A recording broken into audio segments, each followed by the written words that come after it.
Modern Horizons will be out soon, and it poses a genuine threat to the modern format.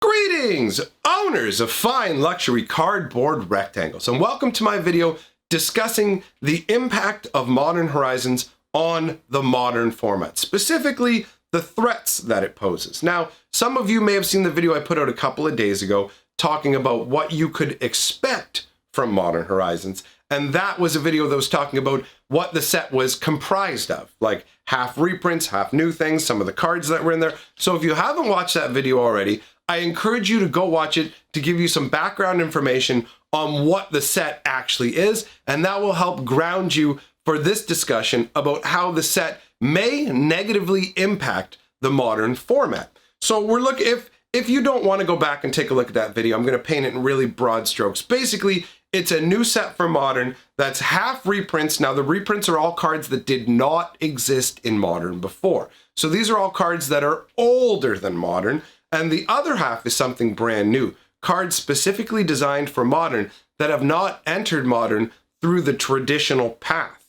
And the traditional path of entry to Modern is important. We'll get into that. Basically, for those of you who don't know, the traditional path for cards to enter Modern are through Standard. So what happens is new sets are designed specifically for Standard, and then they enter Modern. They enter Modern at the same time they enter Standard, but the whole point is that Standard is like the beginning, the testing grounds, in that sets they make, like the Commander sets and Battle Bond and things of that nature, don't exist inside of Modern. They never entered in Standard, and they're not considered a part of Modern. So this is the first time that they're skipping the requirement that these have to come from Standard legal sets.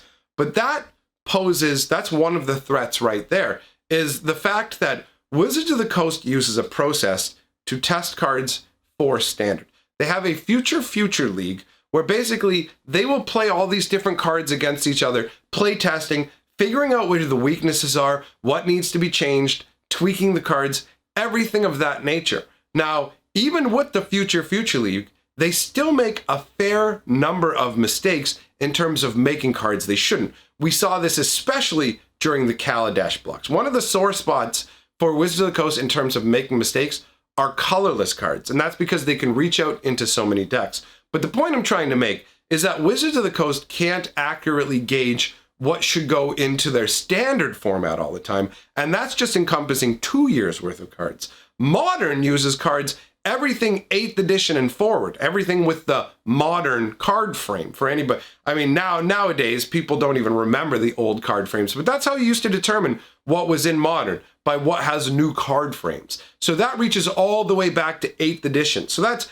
many years worth of cards. Now, to expect that Wizards of the Coast is going to be able to figure out what's balanced for an environment like that is questionable. If they couldn't do it for Standard, how likely are they able to do it effectively for Modern? So we could look at a situation where these Modern sets, because there will be multiple iterations of these Modern Horizons. This is literally in the bottom corner of the Modern Horizon cards, you will see MH1, and that's saying we plan to do more of these. So these are going to introduce a whole bunch of new cards, and they may unbalance Modern and require bannings. So there's one threat right there. Now, there's another threat in that they can make Modern a more expensive format, and this is actually in multiple ways. One is through card supply. All right, what happens is when sets like Modern Horizons are announced, and this is obviously the first of its kind, but there are other similar kind of sets that cause the same kind of speculation.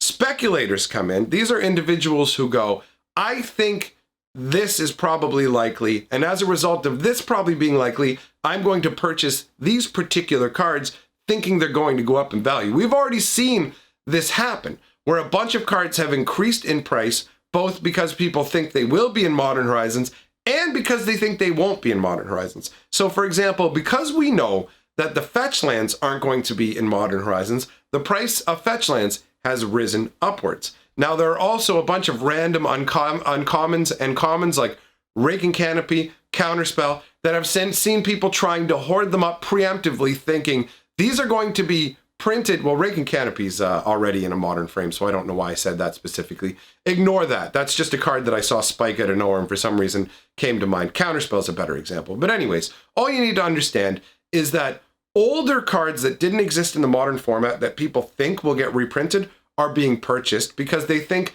there won't be enough to meet supply, and the fact that they enter in modern means there'll be a much higher demand, right? All of a sudden, more people are going to want Counterspell if you can use Counterspell in modern, so thus the price of Counterspell is going to increase, and that makes the format more expensive overall because there is an artificial demand that's preemptive of the true demand. Before the true demand's even determined and everyone goes, I want Counterspells, people have hoarded up a bunch of Counterspells and spiked the price on them. And this happens to a number of cards. So you will have this sort of like card supply issue where people are creating choke points based on trying to extract extra dollars out of the magic money market, right? That's the situation that we're looking at. So it's a threat in that regard. Also, in all honesty, depending on what they choose to create as brand new cards, they could also have a card supply issue that way, where if they make a bunch of cards that are really good for modern, new archetypes evolve, and there's not enough of these cards to go around, depending on what they put at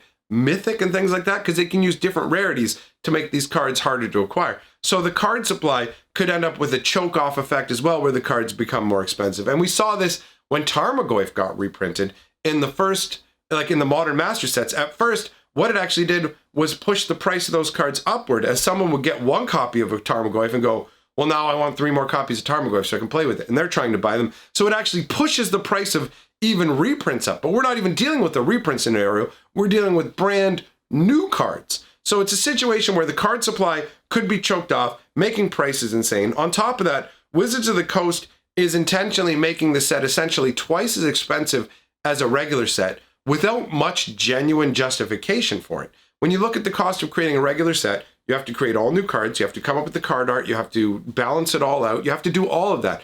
With this, they only have to do it for half a set, and they're not really full-on balance testing everything at the same time. So they only have to create half as many cards. The other half are reprints, and yes, they will have to get artwork for most of those because a lot of them will have royalty issues as well, depending on what they choose. But either way, this results in an upwards price push because they've set the floor like, okay, all these packs cost twice as much, so the cards inside the packs will be worth more. It's taking advantage of secondary market factors that they're aware of, but try and pretend they're ignoring. Wizards of the Coast goes, oh, we don't look at secondary market prices. And this is a way of trying to avoid any kind of, oh, what you have is gambling, oh, whatever. It's like, no, we just create game pieces and all the value of them is created on the secondary market. But by creating, like there's no genuine justification for why this set should cost what it does. They're just bringing back old cards. Why does it cost twice as much? So this causes a natural inflation of the prices for modern. So again, it's another threat to modern in terms of making it more expensive. So we have the threat of it becoming unbalanced in that regard. Like I said, they don't know how to test cards. So you've got an unbalancing issue. You've got a financial issue as well. And we've seen before what happened with, for example, the master sets. They got greedier and greedier, and as they went along, they made poorer and poorer master sets. Iconic Masters, for example, was an absolutely abysmal set, and it was just as expensive as the other ones with no justification. So we see a situation where they can end up making either overpowered things, where we get stuff that's super overpowered, and you go, oh my god, this set's crazy, or they could bring in a bunch of underpowered things as well, where it's like, okay, look at the situation. They're looking to create multiple Modern Horizons. They want to make as much money as possible. So they're going to put in some jank reprints to go, oh, you know what? We have more fodder, more goodness for previous ones. So basically, they can just be bringing in cards that are too underpowered for Modern in the first place, saying, look, boom, here we go. Here's a bunch of junk. Now that part of it, the underpowered cards isn't a threat to the Modern format because they would just be ignored. But this set is also a threat not just to Modern itself, but also to overall the innovation sets. They're calling this Modern Horizons the 2019 innovation set. And if you don't know what innovation sets are, those are your battle bonds, your unstables, your conspiracies. Well, they've signaled that they intend to do multiple of these by going MH1 down in the bottom of the card. There will be MH2, MH3. Does that mean that next year's innovation set is also going to be a Modern Horizons? How is that innovative to repeat the same set? So we may be looking at them getting lazy and just slotting this in each year, or they may accelerate the greed rampage like they did with the master sets, where originally they put out a master set, then 2 years later they made a master set, then all of a sudden they're like, we're gonna make a master set a year. Then they changed it to we're gonna make 2 masters sets a year. Wizards of the Coast is greedy for cash. They definitely want as much cash as they can get. And I mean, they want this set to hit with a splash. So there's a part of me that wonders if this Modern Horizons is going to be a little bit overpowered to start with, and then from then on, we're gonna go ahead and see a situation where they start to feed us underpowered Modern Horizons in the place of innovation sets. And there's also the threat that if they do go overpowered with Modern, it will basically throw everything off balance. The demand for these new cards will be high, and they'll have to ban cards from a brand new set. And that's never a feel-good situation. It's bad enough when your cards get banned and you can't use them. And in all honesty, bannings are a necessity in Modern. I feel like Wizards of the Coast should never be doing bannings in Standard, but I understand sometimes they'll make a mistake and they have to do bannings, but those are far less forgivable. Modern is a huge, sprawling set where bannings are inevitable, because they'll keep creating new cards and eventually insane power decks will come out and there's nothing you can do about it. So you ease that pressure through bannings. But if those bannings happen to brand new cards, that's going to lead to really bad feels. And the more bad feels you have surrounding a format, the fewer people play it. Standard seems cheaper on the surface than Modern, but Modern is actually a cheaper format over time because your decks last in Modern a lot longer. Standard is forced obsolescence, whereas Modern stuff only becomes obsolete if it gets overpowered. If something more powerful comes along and kicks something out of the meta, then your deck may not be as good anymore. But it's not the same as Standard, where you literally just can't use your cards anymore and you have to keep pouring more money into it. So Modern Horizons could actually bring more of an issue in terms of making Modern more expensive to people, obsoleting more decks. There's a lot of room here for there to be genuine problems. All that being said, I just wanted to discuss these threats. I'm not doomsaying. I have high hopes for Modern Horizons, in all honesty. I think that they're a huge step up from the Masters cash grab sets that they made. So for me, I still have a wait and see kind of approach. But I did the other video where we talked about what you could expect the set to be. So I wanted to do a video here where we talked about the possible negative impacts of the set as well, just to make sure that we're covering all of our bases. So let me know if there's anything that you think I missed in terms of potential threats that Modern Horizons could pose to the Modern format, because I am curious, and as someone who doesn't play Modern really, there may be aspects that I'm definitely missing. So that being said, it's time to roll the golden scroll. The people have my back on Patreon or through channel memberships. Thank you very much for supporting my channel. I genuinely appreciate it. To all of you, I say it's time for me to go. So I'm history, baby.